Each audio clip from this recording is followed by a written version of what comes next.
За баярлалаа. Өглөөний мэдээгээр бид үндэсний улсын бүртгэл статистикийн ерөнхий газрын мэдээлэл сургалт сурталчилгааны төвийн дарга доктор профессор Дэмбэрэлтэй ярилцах гэж байна. Тэгэхээр бид өнөөдөр статистикийн талаар ярилцах болно. За мөн статистик бидний өдөр тутмын амьдралд ер нь ямар хэрэгтэй байдаг юм бэ гэдэг талаар ярилцсан. За эхлээд үзэгчдийн хамгийн ойлгомжтой хэлбэрээр статистик гэж яг юу юм бэ гэдгийг тайлбарлаад өгөх үү. За баярлалаа үзэгчдээ өнөөний өглөөний мэнд хүргье. За статистик гэдэг бол нийгмийн эдийн засгийн үзэгдэл үйл явцын талаарх тоо мэдээллийг цуглуулж, боловсруулж нийтэд хүргэдэг одоо ийм шинжилгээ ухаан. Статистик бол математикийн шинжилгээ ухаантай маш их уялдаатай ийм шинжилгээ ухаан байдаг юм аа. За ер нь статистик бидний өдөр тутмын амьдралд яг ямар үүрэг хүлээдэг юм бид энийг яг өдөр тутамдаа хэрэглээд явах боломж юу байдаг юм уу? За ер нь статистик гэдэг бол би түрүүн хэлсэн ерөнхийдөө улс орны нийгмийн эдийн засгийн байдлын талаарх тоо мэдээллийг чанартай нь уялдуулж судалдаг гэсэн. За нийгмийн аливаа үйл явц бидний өдөр тутмын амьдралд бол тоогоор илэрхийлэгддэг үзүүлэлт гэж байхгүй. Тэгэхээр энэ тоо мэдээллийг нэгтгэн боловсруулж гаргаж ирж байгаа. Тийм учраас өнөөгийн одоо төгсөл байдлыг бол яг бодтойгоор тодорхойлдог гэж хэлж болно. Тэгэхээр энэ статистикийг бол хувь хүнч бай, албан байгуулагч бай, улс оронч бай ирээдүйнхаа сайжлын хөгжлийн бодлого төлөвлөлт тийм ээ. Одоо бизнес эрхлэх гэж байгаа хүн бол бизнесийнхаа үйл ажиллагааг яаж эрхлэх үү? За ийм үйл ажиллагаанууд бол энэ чухал хэрэгтэй. За би зөв ганцхан жишээ хэлчихье. Одоо ингээд намар болохдоор хүмүүс одоо ингээд одоо энэ хавар болж байна тийм ээ. Одоо ихтэй сургуулийн оюутнууд төгсөж байна. За нэг иргэн хүн хүүхдээ дээд сургуульд оруулах болъё. Тэгвэл одоо аль дээд сургуулийг гिचнээ хүн төгсөөд байна уу тийм ээ. Гэх мэт боловсролын мэдээнээс хараад аль салбараар Монголд гिचнээ хүн сураад байна уу тийм ээ. За улс орд дэжгүүд нийт Монгол улсын хэмжээнд ажиллаж байгаа салбаруудаар аль салбарт гिचнээ хүн ажиллаж байна уу. За Монголд одоо юм хуулийн мэргэжил их байгаа юм байна. Энэгээр их сурдаг юм байна. Эдийн засгаар их сурдаг юм байна ч гэдэг юм ингээд одоо хүүхдээ сурах сургуулийнхаа чиглэлийг тодорхойлох одоо хамгийн энгийн жишээ байна. Хоёр дахь нь гол жишээ бол одоо сайхан өөдрөг үлсэлээ одоо хадгаламжаа хүн гэх гэж байна тийм ээ. Банк за аль банкны хүү одоо хамгийн хадгаламжийн хүн өндөр байна гэвэл одоо сар болгоны тэр манайх Монгол банк гаргаад бид нар нэгтгэж нийт тархаадаг л та тэр бид дээрээс аль банкд хүү өндөр байна гэдгийг харах ч юм уу. За нэг хүн хүүхдээ сургалтын зээл авах боллоо. Зээлийг хүү хаана байгаа вэ тийм ээ. Ийм одоо бодтой жишээнүүд байна. За аж ахуйн нэгж байгууллагын хувьд бол бизнесийн хангуурыг өргөдөх тийм ээ. Одоо жишээлбэл нэг суманд одоо нэг худалдааны цэг барья л. Тэгэхээр тэр аймгийн хэмжээний хүн амын тоо, газар нутаг, за тэр суманд гिचнээ аж ахуйн нэгж байгууллага байна тийм ээ. Дэлгүүр хэд байна. Бусад үйлдвэрчлэгийн салбарууд хэд байна гэх мэтлэнгээр одоо энэ тоо мэдээлэл дээр үндэслэж одоо бизнесээ яаж эрхлэх вэ гэдэг бизнесийнхаа чиглэлийг тодорхойлох. Ирээдүйд бизнесээ яаж хөгжүүлэх вэ тийм ээ. Улс орон ч гэсэн одоо ерөөсөө энэ улс орныг хөгжүүлэх том хугацааны хөтөлбөр за засгийн газар байгуулагддаг 4 жилийн хөтөлбөрөөр боловсруулдаг шүү дээ. Энэнийг боловсруулахын тулд дандаа энэ манай статистикийн мэдээлэл дээр үндэслэж төгсөл байдлыг одоо бодит байдал дүндэн шинжилгээгээс манахаас гаргасан тоо мэдээлэл дээр үндэслэж сайтынхаа хөгжиж чиглэлийг тодорхойлдог. Ер нь статистикийн одоо энэ байгууллага судалгаа шинжилгээг яг ямар хөө байдлаар хийдэг юм бэ? Субъект нь одоо статистик олон субъектыг хамрах уу? Одоо тоон яг одоо энэ мэдээллийг хэрхэн яаж цуглуулдаг юм? За ер нь статистикийн мэдээллийг цуглуулж байгаа хоёр үндсэн субъект байгаа. Өрөх гэр хүн тийм ээ. Нөгөө одоо аж ахуйн нэг байгууллага байж байгаа. Тэгэхээр мэдээллийг яаж цуглуулдаг вэ гэхээр бид нэр иргэн мэдээллийг цуглуулахын тулд бид нэр ихтэй иргэнээс л тодорхой ер нь аль мэдээллийг цуглуулахын бид статистикийн арга зүйгээр асуулга боловсруулдаг. Ямар үзүүлэлтээр яаж мэдээлэл цуглуулах гэдэг. Асуулга боловсруулсны дараагаар тэн дээр тодорхой програм тэр мэдээлэлж олон зуун хүн аж ахуйн нэгжээс авах учраас тэрнийг боловсруулах програм боловсруулна. Түүний дараагаар тэр асуулгаанд туршдаг. Тэгээд тэр тодорхой нэгдсэн арга асуулгаараа аж ахуйн нэгж байгууллагаас авнаа. За би ганцхан жишээ хэлчихье. Бас иргэд ер нь хүмүүс ойлголоо. Статистикийн мэдээлэл нь үнэн бодиттой цуглуулж гэнэ үү гэдэг чинь хэрэгэлдэг л дээ. Тэгэхээр бид одоо хэрэглээний үн гэл хэрэглээний бараа үйлчилгээний үн бидний өдөр тутам авдаг мах гурилын үнийг яаж цуглуулдаг гэхэд өрхийн нийгмийн эдийн засгийн судалгаагээд 12 мянган өрхөөс жил болго судалгаа авч байгаа. Тэгэхээр хувь хүний тэр Монгол улсын иргэдийг хэрэгжилж байгаа одоо жилд хэрэгжилж байгаа барааны бүтцэн гараад ирнэ шүү дээ. Нийт хэрэглээний дотор мах нэгчнээ овын жилдээ хэрэгжилж байна. Гурилэгчний нэг хэрэгжилж байна. Хувцас хэд байна гэдэг ингээд жингийн тогтоочж байгаа.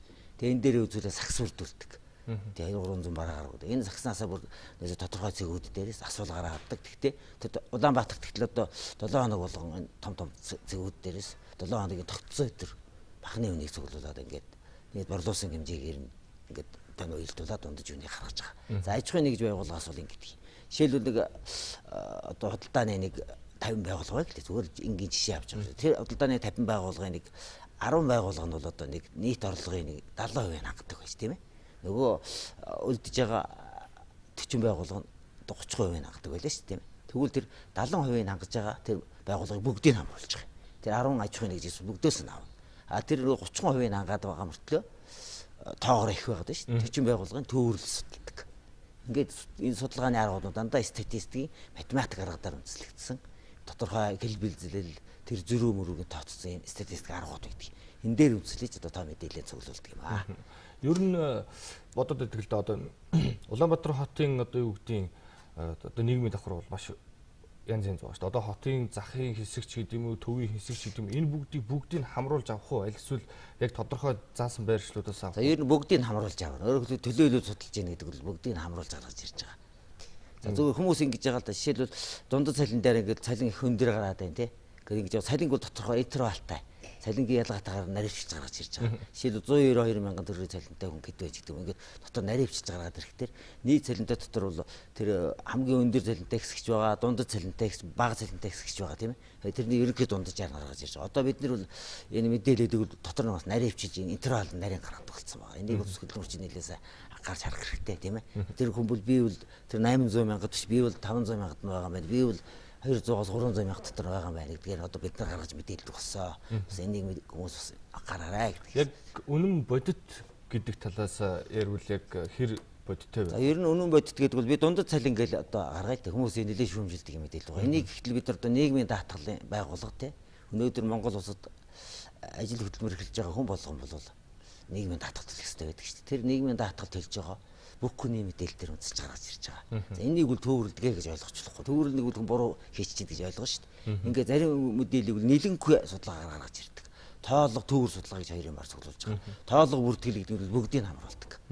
За тэгэхээр тэр нийгмийн даатгалын байгууллагт бол мэдээж хүн чинь ирээдүйд тодорхой хугацаанд ажиллана бас тэтгэврт гарна. Тийм учраас тэр чинь эрүүл мэндийн даатгал матгал гэдэг ингээд бодохоор хүн заавал цалингаасаа шимтүүлдэг болчихж байгаа шүү дээ. Хүүхнийхээ хувьд эрүүл ажил амьдралаа батсан төлөх хэрэгтэй тийм ээ. Энэ бүх мэдээлэл дээр үндэслэл тэр цалин гаргаж ирж байгаа. За нөгөө нэг төвөрлөдөг гэдэг байгаа шүү дээ. Тэгэхээр хүмүүс төвөр судалгаа гэж хэлэхэд одоо нөгөө өөрөө чинь гэлдгээр давхаргууд янз янз байна шүү дээ. Тэгээ цагт нь яахан дараа донд нэг энэ давхаргуудыг бүгдийг хамруулдаг юм уу гэдэг шиг. Би түрүүний худалдааны байгууллагын жишээгээр хэллээ шүү дээ. Тэр юмны ихэнх хувийг хангаж байгаа тэр юмыг бүгдөө ингэ хамруулдаг.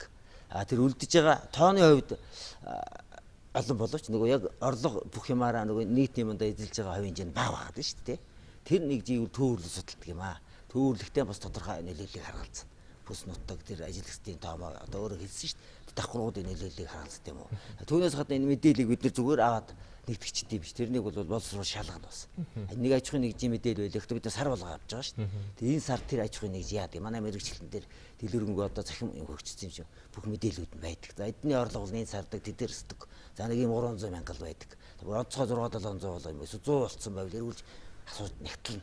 Зүгээр асууж аваад л гаргачих юм бол ч одоо буруу мэдээлэл болчих шүү дээ. Ер нь манайхын хэр идэвхтэй хамрагдах уу? За ер нь идэвхтэй хамрагдана. Сүүлийн үеүүд статистикийн мэдээллийг хэрэглээ өсөж байгаа. Ер нь 20% чих хэрэглэдэг болсон. Манайх бас мэдээллийн одоо бүх мэдээллийг бол одоо захим 12 CGM гэж сайдан дээр тавьсан байна. Тэгэд одоо ер нь мэдээлэл баг өнгөө тархах гэж байгаа. Тийм учраас хүмүүс өнөөдөр мэдээллийг захим ертөнц шиг хөгжиж байна. Энэтэй уялдуулаад мэдээллийг маш өргөн хэрэглэдэг болсон. Хүмүүс бол энэ мэдээллийн үн цэнийг ойлгож ирж байна. Нийгэм хөгжихийн гэрээр. Тийм учраас одоо хүмүүс судалгаанд хамрагдахтай их идэвхтэй. Өөр шин салбарын статистик мэдээллийг одоо шинээр тодорхойлдог болгоч гэдэг юм уу ийм ажил хийж байгаа юу? Ийм ажлууд бол хийгдэж байгаа. Одоо дэлхийн одоо улс орнууд мянганы нөөбийн одоо том чуулганаас энэ доктортой хөгжил, ногоо эдийн засаг гэдэг одоо энэ чиглэлээр бид нар бол энэ нөөбийн одоо дэлхийн статистикч нь өөрөө дэлхийн гэл учраас дэлхийн нийтдээ хөл нийт зэрэгсэж явах хэрэгтэй. Тэдний гаргадаг аргачлал арга зүйг мөрдөх хэрэгтэй. Тэдний гаргадаг зүйтийг адилхан гаргаж яаж улс орныхоо хөгжлийг зэрэгцүүлэх хэрэгтэй. Тэгэхээр шинэлэг үзүүлэлтүүдийг гаргаад ихийн тулд тэр олон улсын арга зүйг судална. Асуулан маяг таан гаргана, дуршин тийм ээ. Бас гадны улс орны туршлага судална. Ингээ статистик бол өөрөө олон улсын хэл учраас олон улсын сургалт семинарт маш өргөн хамрагддаг. Ер нь яг сургалт судалгаа чиглэлээр яг ямар ажлууд хийж байна? Одоо боловсролоос нь эхлээд ахлах дунд одоо дээд боловсрол хүртэл. За цаашлаад аж ахуйн иргэдэд ямар сургалтыг явуулж байна? За тийм ер нь бол өөрөө чухал асуудал асууж байна. Ер нь статистик мэдээллийг бол статистикийн байгууллага гэдэг бол бүртгэл статистикийн байгууллага гэдэг бол нэг талаас төрийн захиргааны байгууллага боловч нэг талаас одоо маш их өргөн олон баялаг тоо мэдээлэл дээр судалгаа шинжилгээний ажил хийж байна. Тоо мэдээлэлээр цуглуулж нэгтгэн боловсруулж гаргаж ирж байна. Хоёрт нь бол судалгаа шинжилгээ, эрдэм шинжилгээний байгууллага гэж хэлж болно. Яагаад тэгэхээр тэр асар их баялаг тоо мэдээлэл чинь боловсруулж хэрэглэгчдэд өргөнгөнд өргөх хэрэгтэй. За энэ чиглэлээр төрөл бүрийн судалгаанууд хийдэг. 5 томоохон тооллого гэж байгаа. Хүм аврас усны тооллого, хөдөө аж ахуйн тооллого, мал дэжээр амтны тооллого. За тэгээд аж ахуйн нэгжийн тооллого гэдэг. Тэгээ энэ тоолгоонуудыг чи үр дүн хэрэглэгчдэд хүргэдэг. Тодорхой судалгаанууд байгаа. Өрх нийгмийн эдийн засгийн судалгаа. За энэ бол нэг өрх Монгол улсын нэг өрх сардагчны төргийн орлоготой байна. Гчний төргийн зарлагтай байна. Зарлага дотор нь ямар зардлууд нь олж гин үнийн нөлөөлж үгүй юу гэдэг. За мөн ажиллах хүчний судалгаа. Ажил эрхэлж байгаа иргэдийн талаарх судалгаа байдаг. Гэх мэтлэнгийн 5 тооллого 5 томоохон судалгааг явуулж хэрэглэгчд хүргэдэг. Дээр нь бас томоохон анализуудыг хийдэг. Улс орны нийгмийн эдийн засгийн холбоотой ядуурлын дүр төрх. За хөдөлмөр эрхлэлийн төлөв байдал, нөөц ашиглалын салбар хоорондын тэнцэлгээд. За хүн амын бас гитийн тооцоо прогноз гаргадаг. За энэ тоо мэдээлүүд бол мэдээж хувь хүнд ч хэрэгтэй, улс нийгэм орон эдийн засгийн байдал ч хэрэгтэй. Энийг бол бид нар ингэ хуулиар хүлээсэн юм чи үүрэгтэй байдаг. За танд баярлалаа. Яг үндсэндээ статистик гэдэг одоо энэ ухтгыг бол ерөнхийд нь бол ойлгомжтой хэлбэр тайлбарлалаа гэж байна. Ганцхан зүйлийг хэлчихэж бодож байна. Энэ ер нь бол та сая хэллээ. Ер нь статистикийн мэдээлэл хинт хэрэгтэй юм бэ гэдэг. Статистикийн мэдээлэл бол иргэн болон улс нийгэм байгууллага бүгдээр нь хэрэгтэй. Тэгэхийн тулд бид нэр тэр мэдээллийг хэрэгжилж байгаа хүнийхээ статистикийн боловсролыг дэвшлэх хэрэгтэй. Энэ статистикийн боловсролыг дэвшлэх хүрээнд бид нэр статистикийн 7 хоног гэдэг ийм арга хэмжээг одоо өнөөдрөөс эхлээд Америкийн нэгдсэн улсын Алабамагийн их сургууль, Йелийн их сургууль, Пенсильвани их сургуультай хамтар зохион байгуулах гэж байна. Энэ сургалтын хүрээнд 3 өдрийн томоохон арга хэмжээ болно. Өнөөдөр ихэд Монгол Улсын их сургуулийн бизнесийн сургууль дээр ихтэй сургуулийн багш нар, менежментийн багш, статистикийн багш, эдийн засгийн онлын багш нарт хэрэглээний статистик сэдвээр сургалт хийдэг гэж. Маргааш болохоор ерөнхий боловсролын сургуулийн математик, ахлагынгийн математикийн багш нарт математикийн хичээлээр статистикийг яаж сурагчдад заах вэ гэдэг ийм нээлттэй хичээл хийн. Нөгөөдөр болохоор хэрэглээний статистик, сургалт судалгаа, бизнесийн инновац, олон улсын байгууллагыг зохион байгуулах гэж байна. За баярлалаа танд. Улсын бүртгэл статистикийн ерөнхий газрын за мэдээлэл сургалт судалгааны төвийн дарга доктор профессор Дэмбэрэл өнөөдөр оролцлоо. Статистикийн талаарх тодорхой мэдээлэл өглөө.